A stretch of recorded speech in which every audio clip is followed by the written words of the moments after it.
بسم اللہ الحمد للہ والصلاة والسلام علی رسول اللہ۔ آؤ قرآن و نماز سمجھیں آسان طریقے سے 3 منٹ سیریز میں سبق نمبر 16A، جس میں ہم وضو سے متعلق دعائیں سیکھیں گے۔ اس سبق کے ختم پر ہم 64 الفاظ سیکھ چکے ہوں گے جو قرآن میں تقریباً 22,250 بار آئے ہیں۔ وضو سے پہلے بسم اللہ کہیے۔ وضو کے بعد کیا؟ اس کے بارے میں رسول اللہ صلی اللہ علیہ وسلم نے فرمایا، جو اچھی طرح وضو کرے اور یہ دعا پڑھے تو اس کے لیے جنت کے 8 دروازے کھول دیے جاتے ہیں، وہ جس دروازے سے چاہے جنت میں داخل ہو جائے۔ اس دعا کا پہلا حصہ ہم ترجمے کے ساتھ سیکھ رہے ہیں۔ اشہدو، میں گواہی دیتا ہوں، ان کہ لا الہ، نہیں ہے کوئی معبود، الا اللہ، سوائے اللہ کے، وحدہ، وہ اکیلا ہے، واحد احد توحید ایک ہی مادے سے ہیں، وحدہ، وہ اکیلا ہے، لا شریکہ، نہیں ہے کوئی شریک، لہو، اس کا، شریک، شرکا، شرک، مشرک، یہ سب ایک ہی مادے سے ہیں، لا شریکہ، نہیں ہے کوئی شریک، لہو، اس کا، وحدہ، لا شریکہ لہو۔ ہم اللہ کی توحید کا اعتراف کر رہے ہیں اور اس کے ساتھ کسی کی شرکت کا انکار کر رہے ہیں، ورنہ یہ بندگی کسی کام کی نہیں، کیونکہ شرک کو اللہ کبھی معاف نہیں کرے گا۔ اس لیے اسے پڑھتے ہوئے ہمیشہ شرک کے خطرے کو ذہن میں رکھیے۔ شروع کے اس حصے میں دراصل ہم بیان کر رہے ہیں اللہ پر اپنے ایمان کو، اور یہ حصہ جڑا ہوا ہے ہماری زندگی کی کامیابی سے۔ ایمان کی بہت ہی حیرت انگیز برکتیں ہیں۔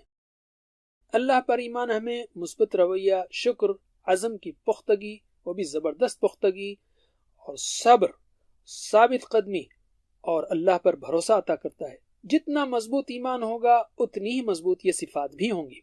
تو ایمان بنانے کے لیے قرآن، تفسیر، حدیث اور سیرت کا ضرور مطالعہ کیجیے، اور کبھی بھی سوچ کو محدود مت رکھیے، کیونکہ اللہ ہی مالک ہے سب انسانوں، نسلوں، علاقوں، زبانوں اور رنگوں کا۔ ہر چیز اسی کی ملکیت ہے اور ہمیں اللہ کی ملکیت کی عزت کرنا چاہیے۔ ساتھ ہی ساتھ ہم میں اعلیٰ درجے کی خودداری اور خود اعتمادی ہو، اس لیے کہ صرف اللہ ہی مالک ہے تمام طاقتوں کا۔ اللہ کے علاوہ کوئی کسی کو فائدہ یا نقصان نہیں پہنچا سکتا، نہ ہی ضرورتوں کو پورا کر سکتا ہے، نہ ہی ہمیں زندگی دے سکتا ہے اور لے سکتا ہے، نہ کوئی اختیاری اثر رکھتا ہے۔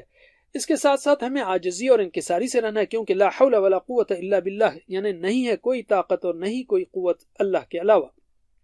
ہمیں کبھی بھی فخر، غرور یا تکبر نہیں کرنا چاہیے، بلکہ اخلاق اور سادگی کے ساتھ رہنا چاہیے۔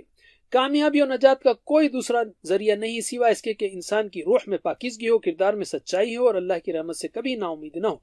اللہ کے بارے میں ہمیشہ مثبت سوچیے کہ اللہ ہمیشہ وہی کرتا ہے جو ہمارے لیے بہتر ہے۔ صرف کافر لوگ ہی اللہ سے نا امید ہوتے ہیں۔ تاریخ بتاتی ہے کہ خودکشیاں مسلم معاشرے میں بہت ہی کم ہوتی ہیں۔ بہادر بنیے، زندگی اور موت صرف اللہ ہی کے ہاتھ میں ہے۔ کوئی بیماری یا پلان یا شخص اللہ کی ایجاد کے بغیر نہ کوئی نقصان پہنچا سکتا ہے نہ فائدہ۔ مطمئن رہیے، اس لیے کہ دولت، عزت، طاقت، شہرت اور مرتبہ صرف اللہ ہی کے ہاتھ میں ہے، اور وہ یہ سب عطا کرتا ہے جسے وہ چاہتا ہے۔ تو ہمیں کبھی بھی کسی سے حسد نہیں کرنا چاہیے اور نہ کسی چیز کی امید رکھنا چاہیے۔ صرف اللہ سے دعا کیجیے اور اپنی پوری کوشش کرتے رہیے۔ جزاکم اللہ خیر، والسلام علیکم۔ Please visit understandquran.com for our courses on Read Al-Quran, Learn Tajweed and Understand Al-Quran, and for one-to-one learning. Jazakumullah khair. Wassalamu alaikum.